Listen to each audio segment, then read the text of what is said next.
Salut à vous, alors je me présente, je suis Gabriel. Je vais, durant ce tuto, en fait, présenter un peu la programmation orientée objet et la programmation Java en particulier. Donc, déjà avant tout, je tenais juste à préciser les choses, c'est que je suis en cours d'apprentissage, ça veut dire que j'apprends et toute ma vie, en fait, je vais apprendre, comme la plupart des personnes. Et la seule chose, c'est que je vais faire des tutos, donc si vous voyez des incohérences, des choses qui ne vous conviennent pas, ou des choses que j'ai oublié de dire, n'hésitez pas à revenir vers moi, n'hésitez pas à le mettre dans les commentaires ou n'importe où, histoire que toute la communauté et moi-même nous puissions le voir, pour qu'on puisse ensemble faire quelque chose d'assez bien. Alors déjà, dans un premier temps, il y a quelques prérequis, je suis désolé. Avant de pouvoir mettre en place, comme on dit, Java, c'est-à-dire et développer sur du Java, il faut déjà avoir un prérequis. Un, c'est quoi? C'est télécharger le JDK. Voilà, le JDK. Alors, le JDK, moi j'utilise principalement celui d'Oracle. Bon, pour ceux qui aiment bien faire de la politique, c'est perso, j'ai pris Oracle parce que j'étais habitué à ça. Mais vous avez aussi celui qui est OpenLDA, pardon, excusez-moi, OpenJDK, qui a aussi un JDK mais de type open source, qui est aussi très très bien. La version qui sera utilisée principalement durant ce cours, ça sera, enfin que j'utiliserai, ça sera la version 1.8. Alors version 1.8, pourquoi? Parce que c'est la dernière version de Java.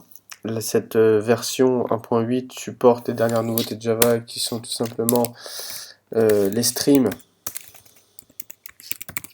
et les lambda. Voilà, qui sont en fait une apparition depuis Java 8. Et enfin, l'IDE, qui est important, c'est l'IDE, vous tapez IntelliJ, c'est la version que j'utilise actuellement, que vous pouvez voir ici. Voilà, IntelliJ IDEA, qui est en fait un IDE spécialement développé pour différents types de langages, mais vous pouvez très bien trouver pour Java. Alors, déjà dans un premier temps, j'aimerais vous expliquer un peu, parce que j'ai vu souvent ça dans les tutoriels, dans les tutos, des personnes qui allaient directement à l'essentiel, ce qui n'est pas mauvais. Mais j'aimerais bien comprendre en fait, voir avec vous, pourquoi en fait, parce que vous avez dû le voir, la programmation orientée objet, on vous parle de ça, waouh, c'est magnifique, c'est super, il faut s'y mettre, si on s'y met pas, on ne pourra jamais trouver de travail, etc. Donc la première question qui me vient à l'esprit, c'est pourquoi en fait? Qu'est-ce que ça apporte? Ouais, c'est ça, c'est parce que il y a des gens qui ont très bien réussi à programmer sans la programmation orientée objet, hein. Mais alors pourquoi? Qu'est-ce que ça apporte? Alors par rapport à ça, il y a des gens qui ont très bien expliqué ce que c'était la programmation orientée objet. Moi, ce que je vais essayer de faire, avant tout, c'est essayer de vulgariser un peu la chose, histoire que tout le monde puisse le comprendre, même moi-même, hein, parce que des fois, il y a des petites zones d'ombre. Alors, la programmation orientée objet, ça a été créé, voilà, hop, ça a été créé pour l'organisation. Je sais que les gens vont me dire, mais non, c'est pour le code et tout, etc. Avec les différents packages qu'il y a, l'héritage, le polymorphisme, bon, c'est des termes sur lesquels on reviendra un peu plus loin dans les tutos. Mais c'est pour l'organisation. Alors quel rapport avec l'organisation? C'est que tout simplement, l'organisation, on avait quoi en fait au tout début? On avait des gens qui codaient de manière procédurale, ça veut dire uniquement dans un main. Comme vous avez pu voir dans différents langages, dans tous les langages, vous avez généralement un main, sauf exception, tel que du J2E, mais bon, après c'est entre. Voilà, c'est d'autres d'autres spécifications ou des types d'architecture de type client-serveur, mais bon, ça après c'est autre chose. Vous avez principalement en fait un main. Un main, par exemple, en Java, vous avez dû le voir, c'est void main. Voilà. Et vous écrivez en fait tout votre code à l'intérieur. Alors c'est pas mauvais, la seule chose c'est que pour les grands projets ça commence à être un peu plus délicat.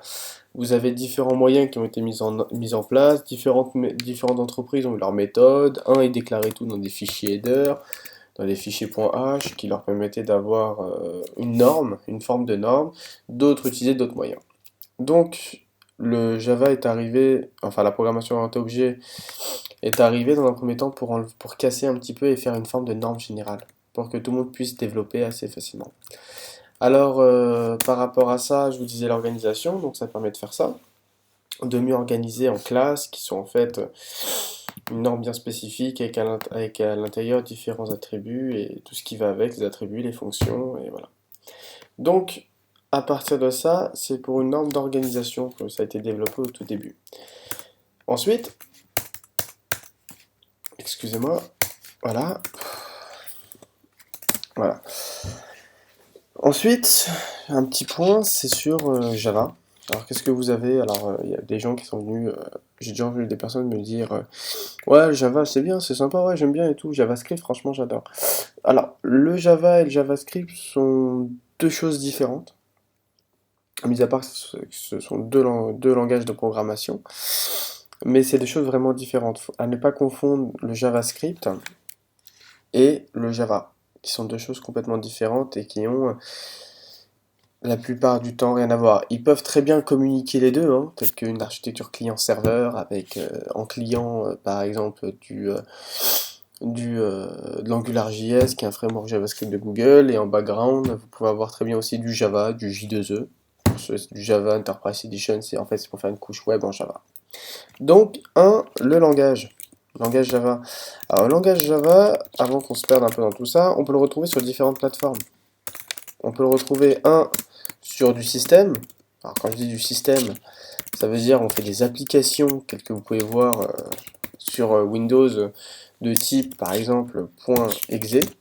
Voilà, je dis .exe parce que ça peut être très bien des points jar ou autre, hein. Je dis .exe parce que c'est plus significatif pour tout le monde. Vous pouvez aussi très bien le trouver sur du web. Voilà. Sur du web, ça veut dire avec du J2E, Java Enterprise Edition, qui est en fait un type d'architecture client-serveur, et qui utilise généralement un serveur d'application pour faire tourner toute la partie Java. Voilà. Et enfin, vous avez la partie mobile, qui est très présente, telle que je crois, voilà, mobile, avec la partie Android. Je pense que tout le monde connaît un petit peu Android, dans le sens au moins qu'est-ce que c'est, et qui permet en fait, vous pouvez très bien avec du Java développer vos applications sous Android sans aucun problème. Après, sur chacune de ces plateformes, vous avez des spécifications différentes. Ça veut dire, vous avez un socle commun qui est le langage de programmation Java. Donc ce que vous allez étudier en Java, quand je dis Java pur, même si pour certains c'est pas très pur, mais voilà, parce qu'il y a plein de choses qui sont cachées à l'intérieur. Mais vous pouvez très bien étudier ça. Alors le langage Java, vous avez ces différentes plateformes. Ensuite, le fonctionnement. Alors le fonctionnement, je vais vous expliquer un petit peu ce que j'ai compris par rapport à ça. S'il y a des choses que j'ai omises, ou oubliées, ou même que je ne connais pas, n'hésitez pas à me le dire dans la vidéo, ça permettra de l'enrichir. Alors c'est quoi? C'est la plateforme. Alors la plateforme, qu'est-ce que c'est dans le sens, c'est que en fait Java est composé en fait de plusieurs socles. Vous avez le langage, c'est pas mal, hein, le langage Java que vous pouvez voir ici, hein. Voilà, le langage sur lequel on peut déclarer par exemple ses variables et tout ce que j'en passe. À partir de ça, ce langage, il est exécuté. Exécution. Voilà, exécution via la JVM. Java Virtual. Oh, je sais pas ce qui m'arrive. Voilà, machine, voilà. Qui vous permet tout simplement en fait la virtual machine en fait, qu'est-ce que c'est? C'est la problématique qu'on avait, c'est que vous avez différents systèmes d'exploitation que vous pouvez avoir. Vous pouvez très bien avoir du Windows, du Linux, du Mac et tout ce que j'en passe. Après, pour ceux qui veulent développer leur système d'exploitation, bonne chance. Vous avez plusieurs façons en fait. Le problème, c'est quoi? Il y avait une contrainte avant, c'est que quand on développait par exemple une application sur du Windows, qui est très bien, en pensée, vous avez des choses bien dépendantes du système, c'est que des librairies ou autres. Maintenant, si la personne arrive et vous dit, bon bah écoute, super cette application, mais maintenant on est tous passés sur Linux, hein, les postes de bureau, c'est que du Ubuntu, enfin du Linux. On aimerait la même appli, tu me la transfères sur Linux. Et ben, je préfère vous dire que sur du C, ça va être plutôt contraignant, surtout à l'époque où il fallait vraiment tout refaire. Donc voilà. Maintenant il y a des systèmes en C++ ou même en C, des librairies qui permettent une plus grande souplesse, mais c'est toujours le même problème.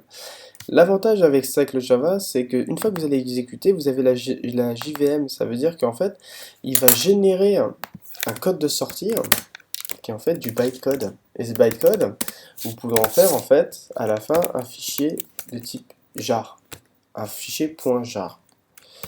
Voilà, un fichier .jar, vous pouvez très bien le retrouver aussi dans les librairies. Voilà, vous voyez bien un fichier de type .jar, qui est en fait un fichier sur lequel vous pourrez faire exécuter sur n'importe quelle plateforme, exécution sur toutes les plateformes, sur les principaux environnements, entre parenthèses, Windows, Mac et Linux, qui vous permettent en fait une exécution directement dessus, c'est-à-dire vous tapez le même code, vous pouvez très bien le déployer à la fois sur du Windows, à la fois sur du Mac et à la fois sur du Linux. Voilà. Donc ça, c'est assez avantageux, c'est-à-dire qu'on se concentre uniquement sur le cœur de l'application. Voilà. Vous n'avez pas tout le problème système, même si malgré tout, même si la JVM est très puissante et tout ce qui va avec, et je vous ai pas ignoré en détail avec le JIT et tout ce qui va avec, le Just-in-Time, qui vous explique un peu plus en détail le fonctionnement de la JVM, mais ceci, j'ai peur de déborder. Donc, à partir de ça, donc vous pouvez très bien déployer votre application sur ces trois systèmes. Donc ça, c'est aussi intéressant. Donc, là, c'était un cours de présentation du langage Java. Si j'ai omis des choses ou si j'ai oublié, n'hésitez pas à me prévenir, n'hésitez pas à me le dire dans la description. Je sais que c'était un peu court et un peu bref, mais je préfère aller à l'essentiel au lieu de me perdre. Donc n'hésitez pas à revenir vers moi et dans le prochain tutoriel, nous allons attaquer un peu plus en détail la notion de classe, qu'est-ce que c'est, etc. Je conseille, si je peux me permettre, excusez-moi, pour les personnes d'avoir fait un peu de C avant, s'il vous plaît, histoire d'avoir, n'attaquez pas si vous débutez en programmation ou si c'est la première fois que vous voyez de la programmation, je vous le demande sincèrement, essayez de vous orienter vers des langages, certes, plus complexes d'un côté, parce qu'ils nécessitent plus de connaissances système, etc., que vous pourrez très bien apprendre, tels que le C, ou tels que d'autres langages, je ne sais pas lesquels, après vous choisissez celui que vous voulez, afin de vous perfectionner sur la notion de programmation. Ne venez pas, ça sera, je peux vous le faire, il n'y a pas de souci, mais ça sera assez difficile de suivre si c'est la première fois que vous suivez un langage de programmation, si vous prenez du Java directement.